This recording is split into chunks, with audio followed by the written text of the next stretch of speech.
भूजल प्रदूषण, ground water pollution. भूजल प्रदूषण जल प्रदूषण का महत्वपूर्ण भाग माना जाता है। इसका विसरण कृषि अपशिष्टों, औद्योगिक क्षेत्रों से रासायनिक तत्वों के अपशिष्टों तथा ग्रामीण एवं नगरीय क्षेत्रों से विसर्जित कचरे द्वारा होता है।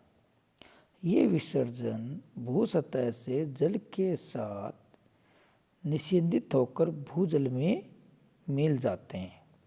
इस प्रकार कृषि अपशिष्ट सिंचाई के दौरान जल के साथ निस्कलन द्वारा भी नीचे अंतर्संधित हो जाते हैं। तीव्र गति से बढ़ रही जनसंख्या के द्वारा ग्रामीण एवं नगरीय अपशिष्टों का विसर्जन भी उपयुक्त प्रतिबंधित तरीके से न करके अवैज्ञानिक ढंग से कहीं भी डाल दिया जाता है, जो वर्षा जल में मिश्रित होकर भूमिगत हो जाता है। इसके अतिरिक्त भूसतह पर स्थित भंडारों, झीलों, तालाबों व बावड़ियों के प्रदूषित होने पर उनका प्रदूषित जल निस्पंदन द्वारा भूमिगत होकर भी भूजल को प्रदूषित कर देता है। जलभरों की प्रकृति भी भूजल को नियंत्रित करती है। कई जलभरे लवणीय होते हैं। अनेक जलभरों में ऊपर का प्रदूषित जल ठहरता है, जिसका प्रभाव उस क्षेत्र के भूजल की गुणवत्ता में पड़ता है। कुओं तथा हैंडपंपों द्वारा भी भूजल प्रदूषित होता है। कारखानों से विसर्जित विषैले रसायन कुएं के आसपास के क्षेत्र में अंतर्निस्यंदित होकर के भूजल को प्रदूषित करते हैं। इस प्रकार सागर तटीय कुओं द्वारा अत्यधिक भूजल दोहन से भूजल स्तर के नीचे कोटर बन जाने से भूजल प्रदूषित हो जाता है। अतः विभिन्न स्रोतों द्वारा भूजल को भी तीव्र गति से प्रदूषित किया जा रहा है, जिसका प्रभाव सभी जगह दिखाई दे रहा है। भूमिगत जल प्रदूषण का प्रभाव।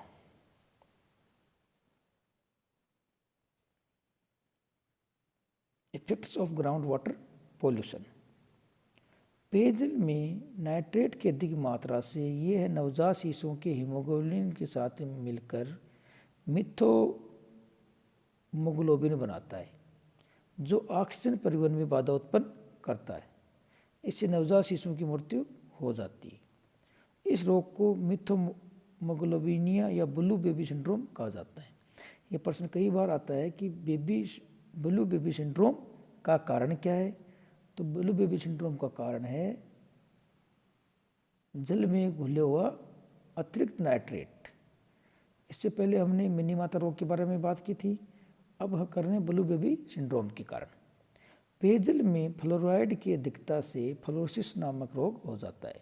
कौन सा? फ्लोरोसिस नामक रोग, जिससे दांत एवं हड्डियां कमजोर हो जाती हैं। आर्सेनिक युक्त जल के प्रयोग से ब्लैक फुट नामक चर्म रोग हो जाता है।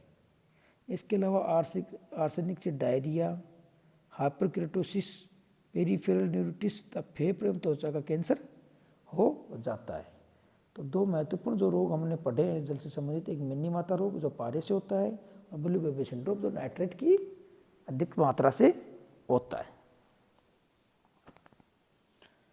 जल प्रदूषण के स्रोत, सोर्स ऑफ वाटर पॉल्यूशंस।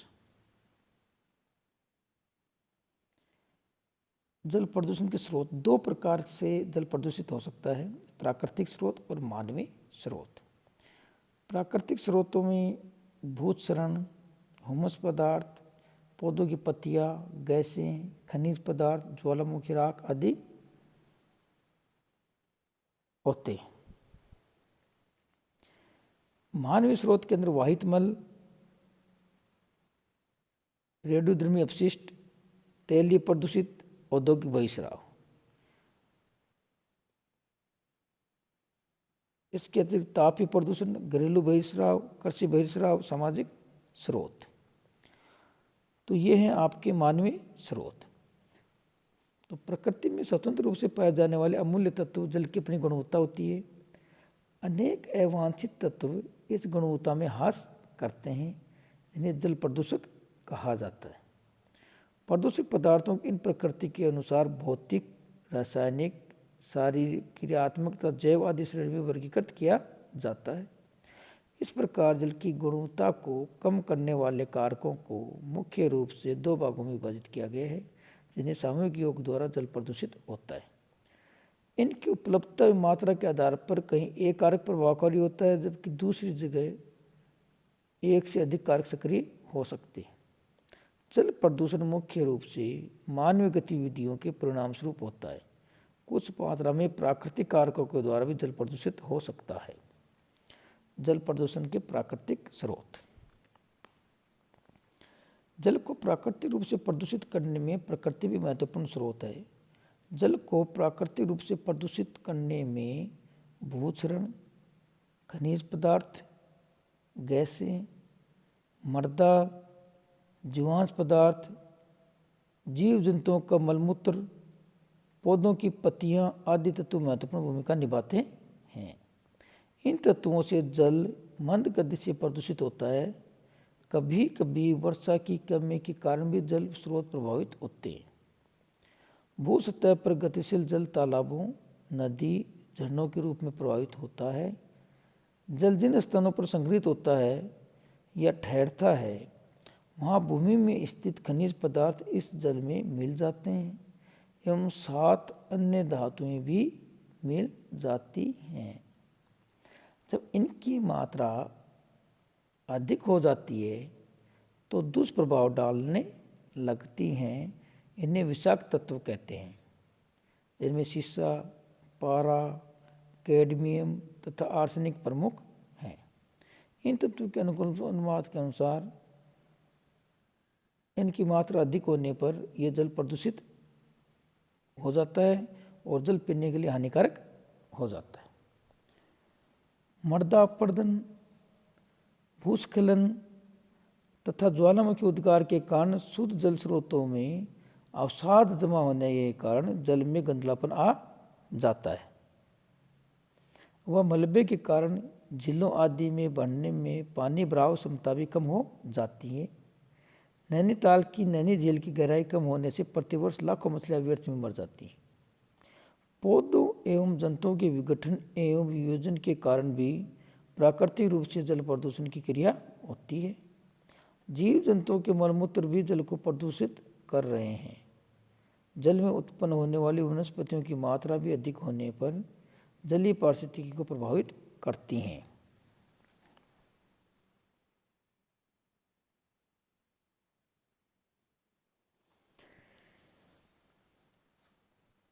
जल प्रदूषण के मानवीय स्रोत।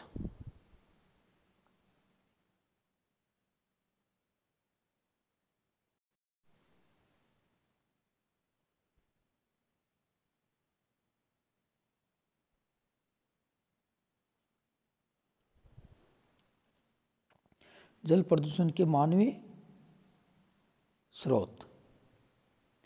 वर्तमान आर्थिक विकास के दौर में शामिल मानव अपने जीवन स्रोत जल को तीव्र गति से विकृत कर रहा है। मनुष्य की अनेक आवश्यकताएं हैं जिन्हें विभिन्न रूपों में पूरा किया जाता है, जिसके लिए तीव्र गति से बढ़ता औद्योगिकरण महत्वपूर्ण है। इसके लिए विभिन्न खनिजों और शक्ति के साधनों को उपयोग में लेते हैं एवं उत्पाद निर्मित करते समय अधिकांश अपशिष्ट पदार्थ विसर्जित किए जाते हैं जिससे जल दूषित होता है। इन परिस्थितियों के मद्देनजर रखने के कारण मानव जाति अपने भविष्य को अंधकारमय बना रही है। इस प्रकार मानव के अविवेकपूर्ण तरीकों से भूजल के जल स्रोत प्रदूषित हो रहे हैं। एक और प्राकृतिक तत्वों से होने वाला जल प्रदूषण में प्राकृतिक रूप से ही सुधार भी हो जाता है, जबकि मानवीय क्रियाकलापों में निरंतर वृद्धि हो रही है। मानव अपने विभिन्न क्रियाकलापों के द्वारा निम्नलिखित स्रोतों से जल को प्रदूषित कर रहा है। औद्योगिक बहिर्स्राव। वर्तमान विकास के प्रभाव में औद्योगिक विकास एक आवश्यक कारक माना जाता है। विकसित देशों में सर्वाधिक जनसंख्या उद्योगों में लगी हुई है।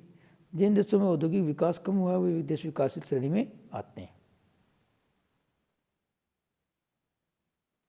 इन औद्योगिक विकास में जल अनेक रूपों में काम में आता है। यह जल उत्पादन प्रक्रिया के उपरांत नदियों में विसर्जित कर दिया जाता है इस जल को नदी में विसर्जित करने पर नदियाँ प्रदूषित होती हैं। सागरों और झीलों के किनारे स्थित उद्योग सागरों और झीलों को प्रदूषित करते हैं। ये किसी जल स्रोतों में नहीं डालते तो वह भूमिगत होकर के भूजल को प्रदूषित करता है। उद्योगों से विसर्जित इस जल में कई प्रकार के कार्बनिक और अकार्बनिक तत्व घुले रहते हैं, जिनमें कुछ तो अधिक विषाक्त होते हैं। इन उद्योगों में पेंट, सफाई, अपमार्जक, कृत्रिम रेशे, औषधियाँ, प्लास्टिक आदि का निर्माण ही किया जाता है। इस प्रकार चीनी उद्योग, शराब उद्योग, कागज उद्योग, उर्वरक उद्योग तथा चमड़ा उद्योग से निष्पादित बहिर्वाओं को भी स्वच्छ जलीय स्रोतों में उड़ेल दिया जाता है। उद्योगों से निःसृत पदार्थों में अधिकांश कार्बनिक पदार्थ होते हैं, जिनका जीवाणुओं के द्वारा निम्नीकरण धीमी गति से होता है। फलस्वरूप जल अधिक समय तक दुर्गंध देता है, जिससे उसके स्वाद में परिवर्तन आ जाता है। इनमें अधिकांश पदार्थ पेयजल शोधन के दौरान क्लोरीन के साथ क्रिया करके क्लोरीकृत कार्बनिक यौगिकों में उत्पत्ति कर देते हैं।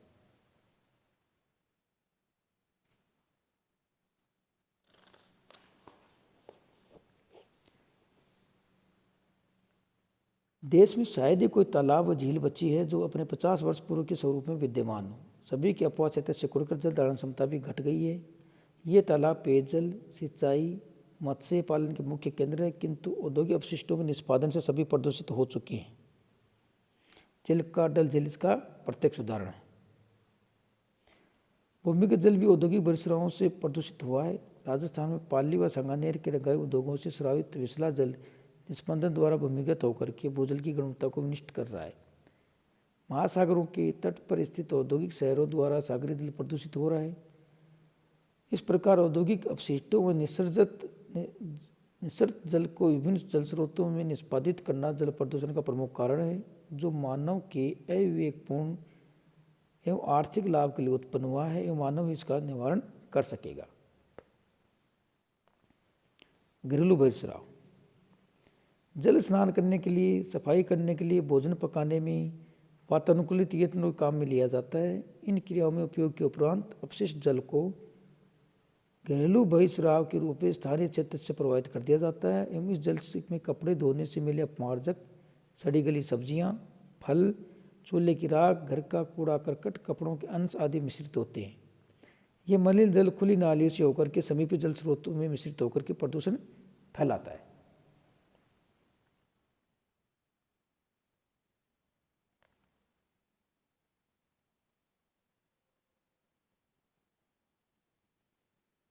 वाहित मल के अंतर्गत सार्वजनिक एवं घरेलू शौचालयों से विसर्जित मानव मलमूत्र को सम्मिलित किया जाता है, जिसमें कार्बनिक और अकार्बनिक दोनों पदार्थ होते हैं। जनसंख्या वृद्धि के कारण ग्रामीण क्षेत्रों में वितरित जनसंख्या संकेंद्रित होने लगी है, जिसका अधिकांश भाग नगरों व महानगरों में बस गया है, जहाँ उपयुक्त मात्रा में मानव मलमूत्र के निष्पादन की व्यवस्था न होने के कारण इन्हें नजदीकी जल स्रोतों में विसर्जित कर दिया जाता है। इनका कुछ भाग भूमिगत भी हो जाता है। जल स्रोतों में विसर्जित वाहित मल धरातलीय जल स्रोतों को प्रदूषित करता है। वह भूमिगत किया गया भूभाग भूजल को दूषित करता है। अधिकांश सफल निष्पादन समय की मांग है। मनुष्य आदिकाल से अपनी इस आदत को दोहराता रहा है। पूर्व में ऐसी समस्या नहीं थी क्योंकि जनसंख्या कम थी।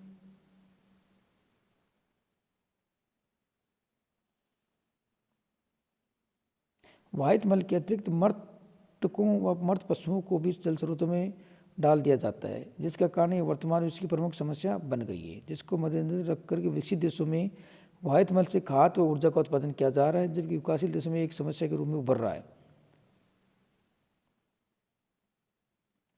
सन 2015 में एन नारायण द्वारा प्रकाशित एक शोध में स्पष्ट हुआ है कि भारत का 80% जल प्रदूषित है, जिसमें सर्वाधिक योगदान घरेलू वाहित पदार्थों का है। केंद्रीय प्रदूषण नियंत्रण बोर्ड ने आकलन किया है कि भारत के बड़े शहर व कस्बे मिलकर के प्रतिदिन 38 बिलियन लीटर सीवरेज उत्पन्न करते हैं, जिसका केवल 30% से एकत्रित किया जाता है और 20% से कम उपचारित किया जाता है। शेष को नदियों, सागरों, झीलों, तालाबों में उड़ेल दिया जाता है।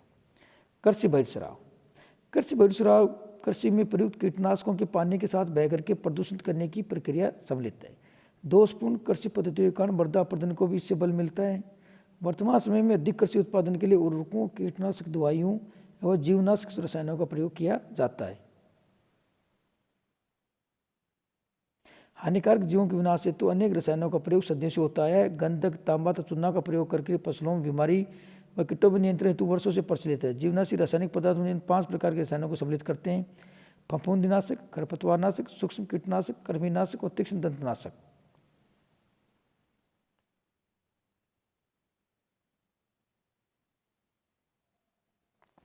वर्तमान समय में नगरीय बहिर्शराब से प्राप्त जल द्वारा भी सीवरेज फार्म विकसित करके उनसे सब्जियां पैदा की जा रही हैं, किंतु उनके साथ फफूंदी, बैक्टीरिया, हानिकारक जीव, अन्य कार्बनिक तत्व सब्जियों को प्रदूषित कर रहे हैं, जिन्हें सेवन करने पर विषैला प्रभाव दृष्टिगत होता है।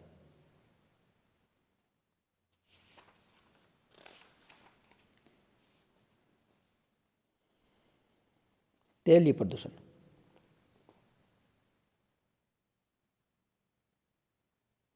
जल में विभिन्न स्रोतों से तेल व पेट्रोलियम के मिश्रण से होने वाले प्रदूषण को तैलीय प्रदूषण कहते हैं। ये तेल जल में औद्योगिक स्रोतों से तैलीय पदार्थों से मिलता है। मुख्य रूप से तैलीय प्रदूषण समुद्रों में होता है। जल में तेल का मिश्रण तेलवाही जहाज़ों के दुर्घटनाग्रस्त होने से, जलयानों के द्वारा अपशिष्ट तेलों को उत्सर्जित करने से, तेलवाही जलयानों में तेल भरते हुए खाली करते समय होता है। इसके अतिरिक्त समुद्री तट पर स्थित कुओं के रिसाव के कारण भी कुछ तेल जल में मिलता है। तैलीय प्रदूषण से मानव व जंतुओं के अतिरिक्त मछलियां, समुद्री पक्षी, वनस्पति को हानि पहुंचती है। विश्व में अशांति युद्धों के दौरान भी भारी मात्रा में तैलीय प्रदूषण होता है। सन 1991 में खाड़ी युद्ध के दौरान भारी मात्रा में तेल फारस की खाड़ी में छोड़ा गया था। कुछ तेल कुओं में आग लगा दी गई थी, जिससे न केवल वहाँ के समुद्री जीव नष्ट हुए और खाड़ी स्थित जलशोधक संयंत्र भी खराब हो गई।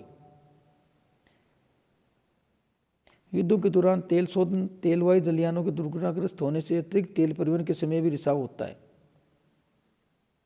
विश्व में प्रतिवर्ष लगभग 12 करोड़ टन से भी अधिक तेल का सागरों से होकर के परिवहन होता है, जिससे तेल रिसने के कारण प्रदूषण फैलता है। रेडियोधर्मी अपशिष्टों द्वारा प्रदूषण।